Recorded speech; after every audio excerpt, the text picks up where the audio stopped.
You know what hurts the most? It's not the betrayal itself. It's realizing that the people you raised, fed, and loved with every fiber of your being could look at you and see nothing but an obstacle to their greed. My name is Lucia dos Santos. I'm 72 years old, and I've been carrying this weight in my chest for months now. But today, I need to tell this story because maybe, just maybe, someone out there needs to hear that even when your own blood turns against you, wisdom and preparation can be your greatest allies. I've lived in Detroit my whole adult life, in the same brick house on Corktown that my late husband Miguel and I bought in 1978. These walls have seen everything: birthday parties, Christmas dinners, graduations, and yes, plenty of tears too. After Miguel passed 5 years ago, this house became more than just a home. It became my sanctuary, my independence, my proof that a Black woman from the South could build something lasting in Motor City. My 3 children, Marcus, Patricia, and James, they all moved to the suburbs years ago. Better schools, they said. Safer neighborhoods. I understood, even supported their decisions. But somewhere along the way, our Sunday dinners became monthly phone calls, and those monthly calls became holiday obligations. Still, I never imagined they could see me as anything other than their mother. That changed when Patricia married Robert 2 years ago. That man, there was something in his eyes from the very first time I met him. The way he looked around my house during family gatherings, calculating, measuring. He'd ask questions about property values, about my plans for the future, always with that smile that never reached his eyes. I should have trusted my instincts then, but I'm getting ahead of myself. Let me tell you about the day everything started to unravel. The day I thought I was just going to the hospital for chest pains, not knowing I was walking into a trap that had been months in the making. The morning of March 15th started like any other. I was tending to my small garden behind the house, the same spot where Miguel used to grow his tomatoes, when the chest pains hit me like a freight train. Mrs. Johnson from next door found me collapsed by the back steps and called 911. As the paramedics loaded me into the ambulance, I remember thinking about my house keys still sitting on the kitchen counter. Detroit Receiving Hospital became my world for the next 3 weeks. Pneumonia complicated by a minor heart episode. Nothing life-threatening, the doctors assured me, but enough to keep me bedridden and weak. My children visited sporadically. Patricia came twice, Marcus once, and James, well, James sent flowers with a card saying he was too busy with work. Each visit felt rushed, performative, like they were checking items off a to-do list. What I didn't know was that while I lay in that sterile hospital room, watching the snow fall outside my window and worrying about my empty house, Robert was busy convincing my children that I was declining rapidly and that they needed to secure the family assets before it was too late. He painted a picture of me as a confused old woman who could no longer manage her affairs, despite the fact that I'd been handling my own finances, cooking my own meals, and maintaining my own home just fine. The betrayal came on a cold Tuesday morning. I was finally strong enough to sit up and eat solid food when Patricia walked into my hospital room with papers in her hand and guilt written all over her face. "Mama," she said, not meeting my eyes, "we need to talk about the house." That's when she told me. While I was fighting for my health, they had found a buyer, a real estate investor who specialized in distressed properties. They had forged my signature on the sale documents, claiming I had given them power of attorney before my hospitalization. The house was sold for $85,000, a fraction of its actual value in Detroit's recovering market, and the money was already divided among the 3 of them. The room spun around me, not from the medication or the illness, but from the sheer magnitude of their betrayal. My own children had sold my home, my security, my independence, while I lay helpless in a hospital bed. They had looked at their mother and seen nothing but dollar signs. But here's what they didn't know, and what I'm about to tell you will show you exactly why you should never underestimate the wisdom of a woman who survived 72 years in this world. What would you do if your own children betrayed you like this? Hit that subscribe button and let me know in the comments, because this story is just getting started. The days following Patricia's confession blurred together like watercolors in the rain. I lay in that hospital bed, staring at the ceiling tiles and trying to process the magnitude of what my children had done. The nurses noticed my change in demeanor, how I stopped asking about going home, how I barely touched my meals, how I turned my face to the wall whenever visiting hours began. Dr. Martinez, a kind woman about my daughter's age, sat with me one evening and asked gently, "Mrs. Santos, is everything all right at home? You seem different since yesterday." I wanted to tell her everything, to pour out the whole sordid story, but shame held my tongue. How do you explain to a stranger that your own flesh and blood sees you as nothing more than an inconvenience to be disposed of? The practical reality of my situation hit me in waves. Where would I go when they discharged me? Patricia had mentioned something about looking into assisted living facilities, their solution to the homeless mother they had created. The irony wasn't lost on me. They had stolen my independence and were now positioning themselves as my saviors by offering me a bed in some sterile facility where I could live out my remaining years as a grateful burden. Sleep became my enemy. Every time I closed my eyes, I saw Miguel's face, disappointed and heartbroken. We had worked so hard for that house, scraping together every penny while raising 3 children on his factory wages and my housekeeping jobs. We had dreamed of leaving something meaningful to our children, not realizing we were raising children who would see our legacy as nothing more than an asset to liquidate. But in those dark hours, something else began to stir within me. It wasn't just anger, though God knows I had plenty of that.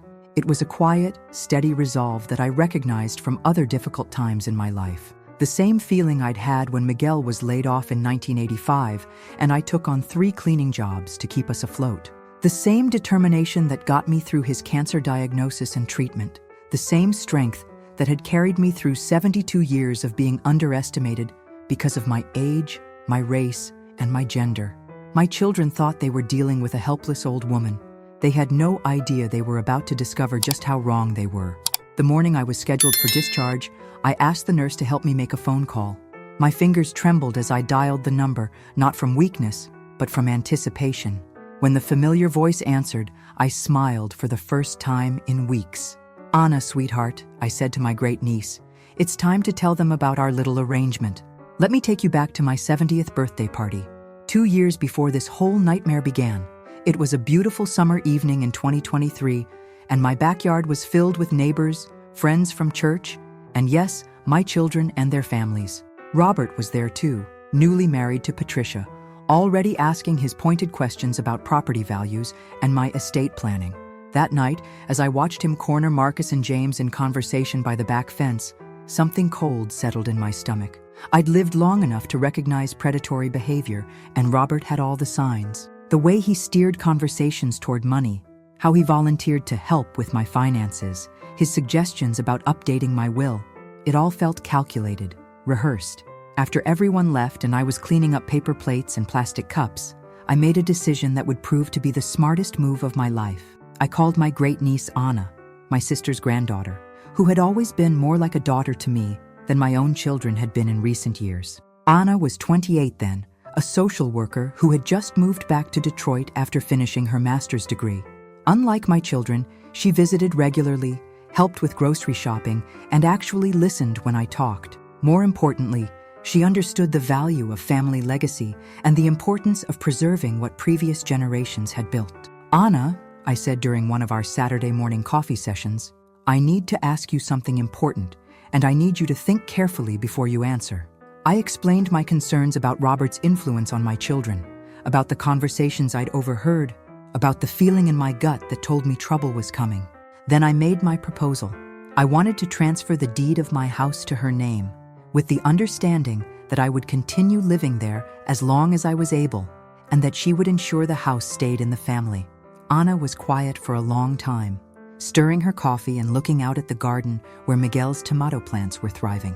Finally, she looked at me with tears in her eyes and said, "Grandma Lucia, if you trust me with this, I promise I'll protect what you and Grandpa Miguel built." We spent the next month working with a lawyer, not the family attorney that Robert had been pushing me to use, but a woman I found through my church who specialized in elder law and asset protection. The transfer was completed quietly, legally, and completely above board. Anna became the legal owner of 1247 Maple Street, Detroit, Michigan, while I retained the right to live there for the rest of my life. The beauty of our arrangement was its simplicity. I continued paying all the bills, maintaining the property, and living exactly as I had before. To anyone looking from the outside, Nothing had changed. But legally, my children no longer had any claim to the house they assumed would be their inheritance. Now, lying in that hospital bed 2 years later, listening to Patricia explain how they had sold Mama's house, I felt something I hadn't experienced in weeks: hope.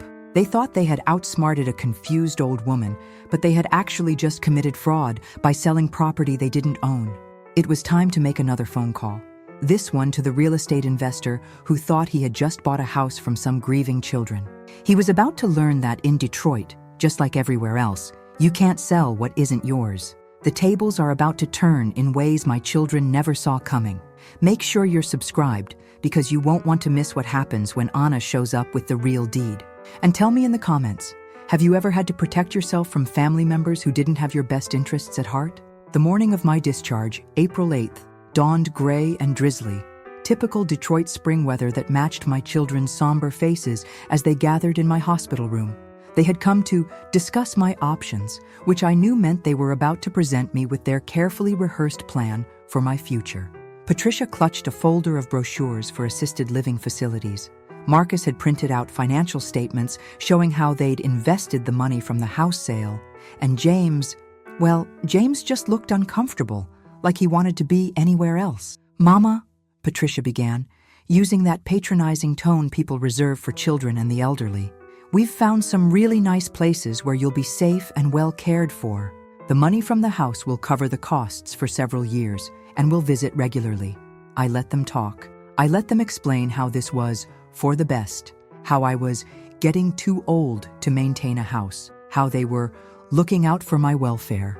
Robert stood behind Patricia, nodding approvingly at each point, probably calculating his cut of the remaining money in his head.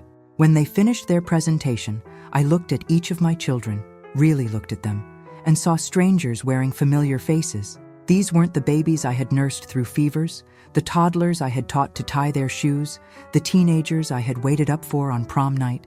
These were adults who had convinced themselves that stealing from their mother was an act of love. "That's very thoughtful of you all," I said quietly, "but I think there's been a misunderstanding." Before they could respond, there was a knock on the door. Anna walked in, carrying a leather briefcase and wearing the kind of confident expression that comes from knowing you hold all the winning cards. "Good morning, everyone," she said pleasantly, then turned to me with genuine warmth. "How are you feeling, Grandma Lucia? Ready to go home?" The confusion on my children's faces was almost comical. Marcus was the first to speak. "Anna, what are you doing here? And what do you mean, go home? We explained to Mama that the house has been sold." Anna smiled. Not the fake, calculating smile that Robert always wore, but a genuine expression of someone about to deliver justice. She opened her briefcase and pulled out a folder of documents. "Actually, Uncle Marcus, there's something you all need to know. The house at 1247 Maple Street wasn't yours to sell." She handed Patricia a copy of the deed transfer. "Grandma Lucia transferred ownership to me 2 years ago. The sale you arranged is not only invalid, it's fraud." The silence in that hospital room was deafening. I watched as the color drained from Patricia's face, as Marcus grabbed the papers with shaking hands, as James finally looked up from his phone to understand what was happening. Robert's expression shifted from confusion to anger to something that looked like panic. This can't be legal," Robert stammered. She was already showing signs of dementia 2 years ago. She couldn't have made this decision. Anna's smile never wavered. "Actually, Robert, the transfer was done with full legal counsel, medical clearance confirming Grandma Lucia's mental competency, and proper notarization. Everything was documented precisely because we anticipated someone might question it." She pulled out another set of papers. "I also have a letter from Grandma Lucia's doctor from 2023 confirming her excellent mental health at the time of transfer." I watched my children realize that their mother, the woman they had dismissed as a confused old lady, had outmaneuvered them completely. The house they thought they had sold for $85,000 was never theirs to begin with. The money they had already spent would have to be returned. And the real estate investor they had defrauded was about to become a very serious problem for them. But the most beautiful part wasn't the legal victory. It was the look of dawning respect in Anna's eyes as she helped me gather my belongings. For the first time in months, someone was looking at me and seeing not a burden or an obstacle, but a woman who had protected herself and her legacy with wisdom and foresight. "Ready to go home, Grandma?" Anna asked, offering me her arm. As we walked out of that hospital room, leaving my children to face the consequences of their greed, I felt something I hadn't experienced in years, the satisfaction of being underestimated by people who should have known better. The real justice was just beginning. Ready for the next chapters where the real consequences unfold? Let me know in the comments if you're ready to see what happens when the community finds out what my children tried to do. The ride home from the hospital was the sweetest journey I'd taken in years. Anna drove slowly through the familiar streets of Corktown, past the corner store where I'd bought penny candy for my children decades ago, past the church where Miguel and I had been married, past all the landmarks of a life well lived. But the sweetest sight of all was my house, my beautiful, sturdy brick house, still standing exactly where I'd left it, with Anna's car in the driveway and a small "Welcome Home" sign she'd hung on the front door. What my children didn't know was that Anna had been living in the house since my hospitalization, taking care of it exactly as we'd agreed. She'd kept the heat on, collected the mail, watered my plants, and even continued the small improvements I'd been making. The house looked better than it had in months, but the real satisfaction came 3 days later when the phone started ringing. The first call was from Patricia, her voice shaking with what I could only describe as controlled panic. "Mama, we need to talk. The buyer is threatening to sue us. He says we committed fraud, and he wants his money back plus damages." I let her talk, listening to her explain how Robert had assured them everything would be fine, how they'd already spent portions of the money on various expenses, how they were now facing potential criminal charges for selling property they didn't own. "What do you want me to do about it, Patricia?" I asked calmly. The silence stretched between us before she finally whispered, "We need you to help us fix this." The audacity was breathtaking. They had stolen from me, abandoned me in a hospital, planned to warehouse me in some facility, and now they wanted me to rescue them from the consequences of their own greed. "I think you need to speak with a lawyer," I told her. "A good one." The second call came from Marcus, trying a different approach. He attempted to sound authoritative, like the successful businessman he fancied himself to be. "Mama, this whole situation is getting out of hand. We were just trying to look out for your best interests. Surely we can work something out as a family."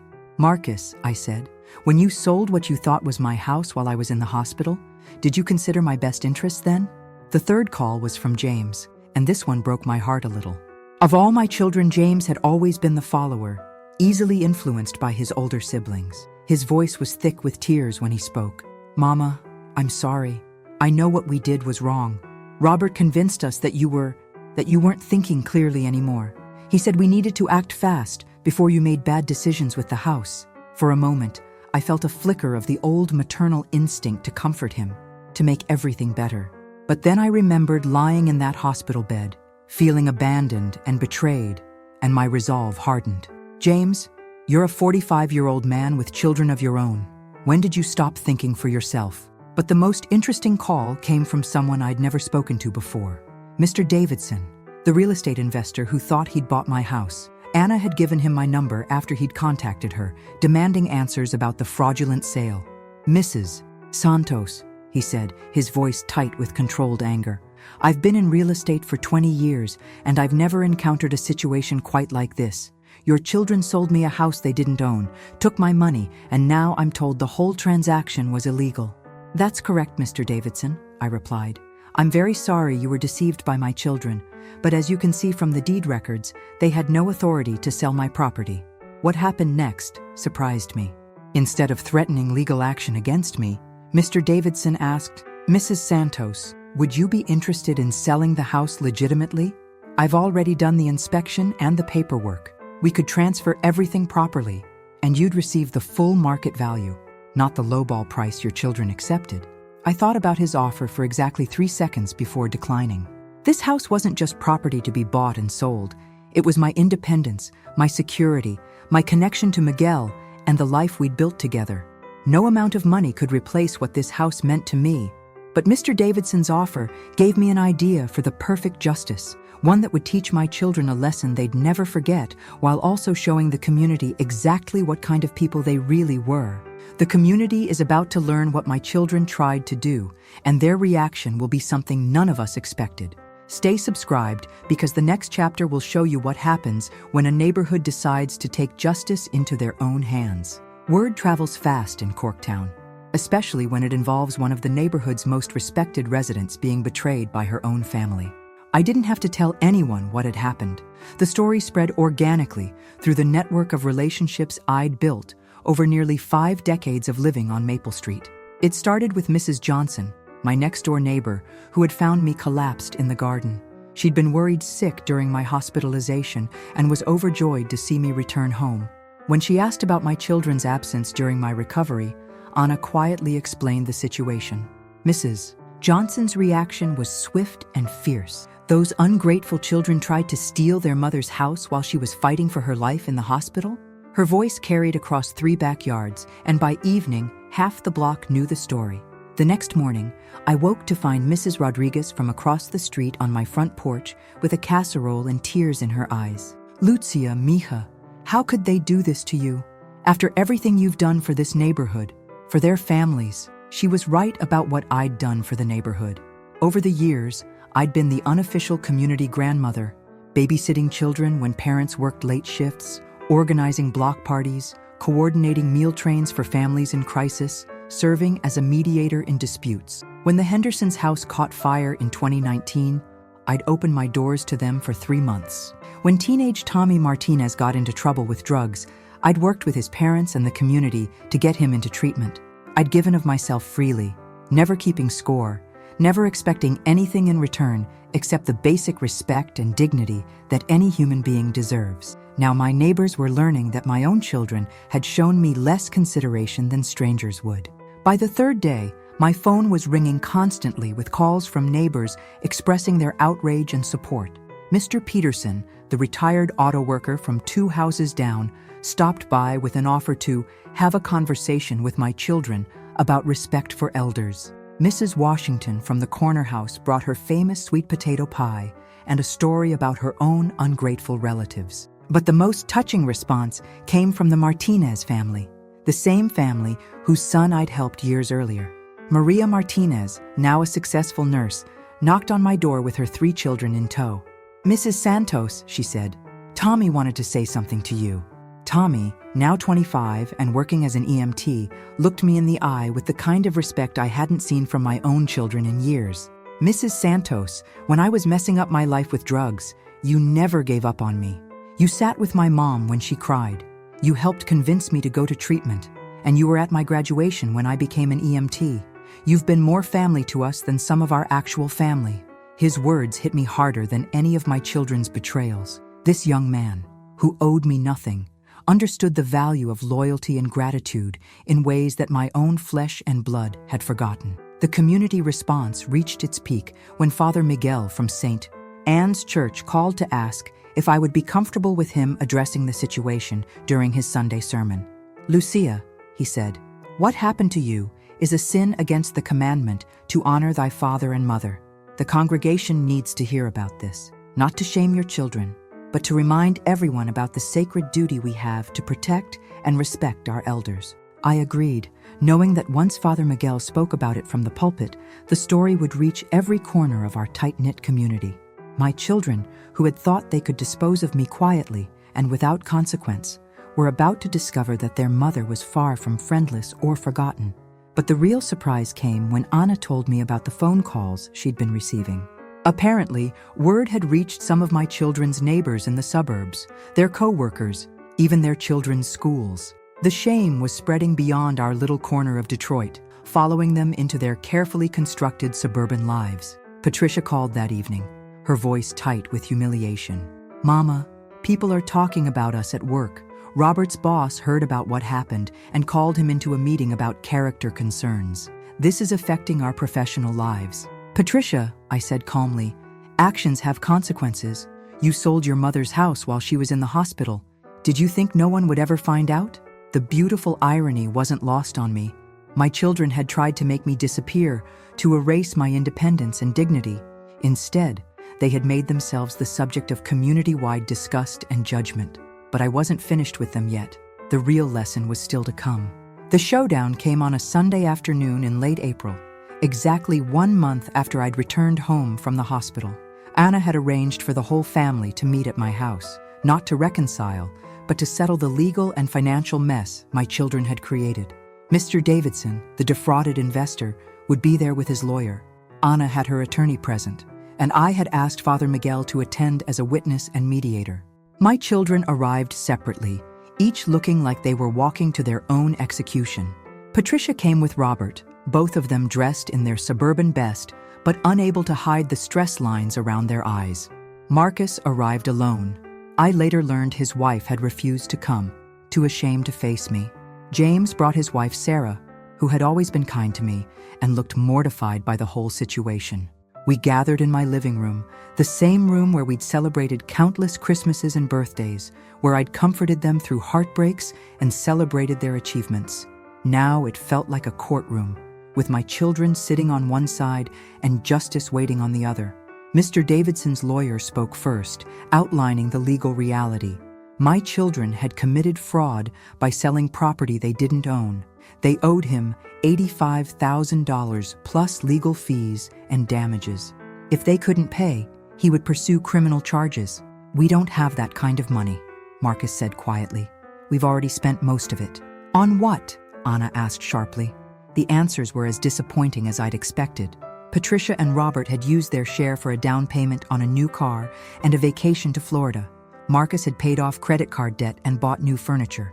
James, to his credit, had put most of his share into his children's college funds, but even he had spent several thousand on home improvements. "So let me understand this," Father Miguel said, his voice carrying the moral authority of decades in the ministry. "You sold your mother's house while she was hospitalized, spent the money on luxuries and conveniences, and now you're surprised that there are consequences?" The silence that followed was deafening.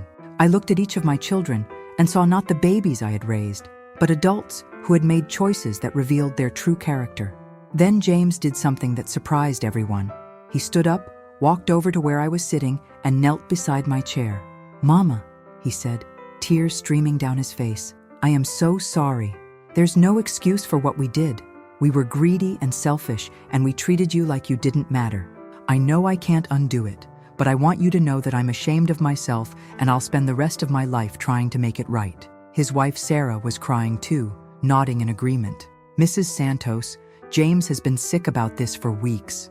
We've talked about taking out a loan to pay back our share, even if it takes us years." For a moment, I felt the old maternal instinct to comfort him, to tell him it was okay.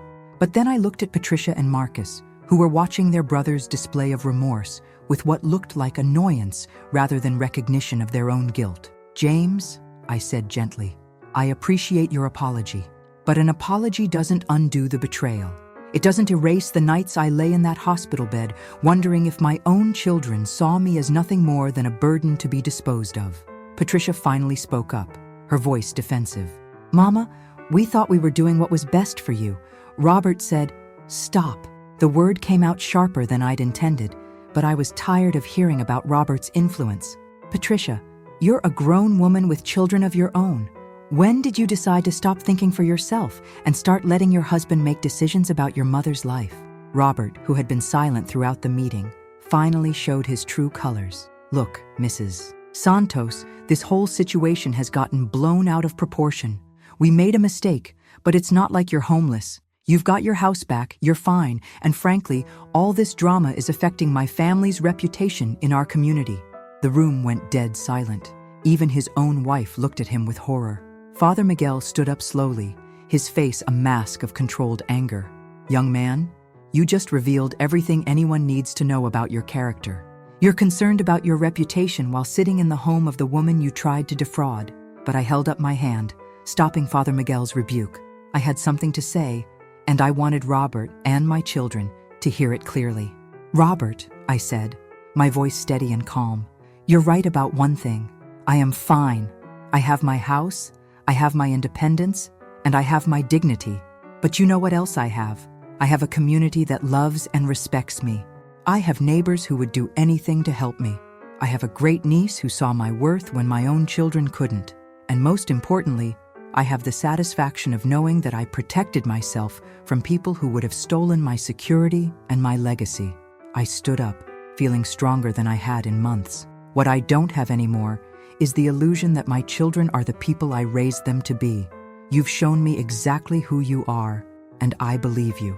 The meeting ended with legal arrangements being made for my children to repay Mr. Davidson, payment plans that would take them years to complete. But the real resolution wasn't financial. It was the moment when I stopped being their victim and became their teacher.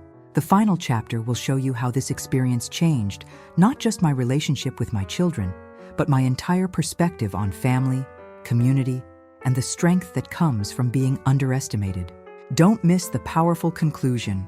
Make sure you're subscribed and let me know in the comments what you think about Robert's attitude. 6 months have passed since that confrontation in my living room, and I'm sitting here in my garden, Miguel's garden, watching the tomatoes grow in the late October sun. The seasons have changed, and so have I.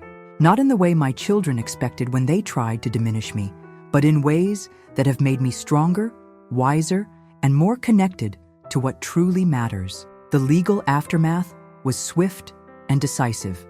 My children are paying back Mr. Davidson in monthly installments that will stretch for the next 4 years. Patricia and Robert had to sell their new car and cancel their planned vacation to Europe. Marcus took a second job to cover his payments. James, true to his word, took out a loan against his own house to pay his share immediately, then spent months working overtime to rebuild his family's savings. But the real consequences went deeper than money. Patricia's marriage to Robert began showing cracks almost immediately after the confrontation. When faced with the financial pressure of their fraud, his true character emerged completely. He blamed her for not handling her mother better, suggested she should have convinced me to sign over the house willingly, and eventually moved out, claiming the stress was affecting his health. Their divorce was finalized last month. Marcus, perhaps surprisingly, has been the most changed by the experience. His wife Linda called me in tears one evening, explaining how the shame of what he'd done had forced him to examine his relationship with money and family. He's been attending counseling and has asked, not demanded, but asked, if he could visit me regularly to try to rebuild our relationship. I've agreed to monthly visits, with the understanding that trust is earned through actions, not words. James and Sarah have become regular fixtures in my life again. They bring their children, my grandchildren, for Sunday dinners, and James has taken over many of the household maintenance tasks that were becoming difficult for me. His apology wasn't just words, it was a commitment to being the son he should have been all along. But the most beautiful change has been in my relationship with my community. The story of what happened spread far beyond Corktown, becoming a cautionary tale about elder abuse and family betrayal. I've been invited to speak at senior centers and community organizations about protecting yourself from financial exploitation, even when it comes from family members. Anna and I have become closer than ever. She's not just the legal owner of my house, she's become my chosen daughter, the one who saw my value when others couldn't. We've started a small nonprofit organization that helps elderly residents in Detroit navigate legal and financial protections. We call it Miguel's Legacy, and it's already helped dozens of seniors protect themselves from exploitation. The house itself has become something of a symbol in the neighborhood. People point it out to visitors as the place where Mrs. Santos outsmarted her own children and taught them a lesson about respect. I've had neighbors tell me that my story inspired them to have difficult conversations with their own adult children about boundaries and expectations. Mrs. Johnson still brings me soup when I'm feeling under the weather. The Martinez family still considers me their honorary grandmother. Father Miguel still calls me one of the pillars of the community. These relationships, built on mutual respect and genuine care, have proven more valuable than any inheritance I could have left my children. I think about Miguel often, especially when I'm working in his garden. I believe he would be proud of how I handled this situation, not with bitterness or revenge, but with the kind of quiet strength that comes from knowing your own worth. I protected what we built together, not just the physical house, but the values and dignity that made it a home. My children learned that their mother was not the confused, helpless old woman they had imagined. They discovered that wisdom and experience are not weaknesses to be exploited, but strengths to be respected. Most importantly, they learned that actions have consequences and that betraying someone's trust, especially a parent's trust, leaves scars that take years to heal.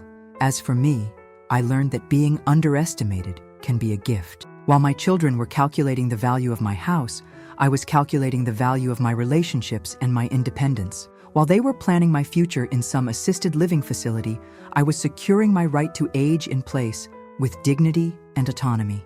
I'm 72 years old, and I'm not going anywhere. This house, this community, this life I've built, it's all still mine. Not because I'm clinging to the past, but because I fought for my future and won. The greatest victory isn't that I kept my house. It's that I kept my dignity, my independence, and my faith in the power of preparation and wisdom. I proved that you can't steal from someone who's already protected themselves, and you can't diminish someone who knows their own worth. To anyone reading this who feels invisible, underestimated, or taken for granted by their own family, you are stronger than you know, wiser than they think, and more valuable than they appreciate. Protect yourself, trust your instincts, and remember that the best revenge is living well on your own terms. My name is Lucia dos Santos. I'm 72 years old, and this is my house. This is my story. This is my victory. The end.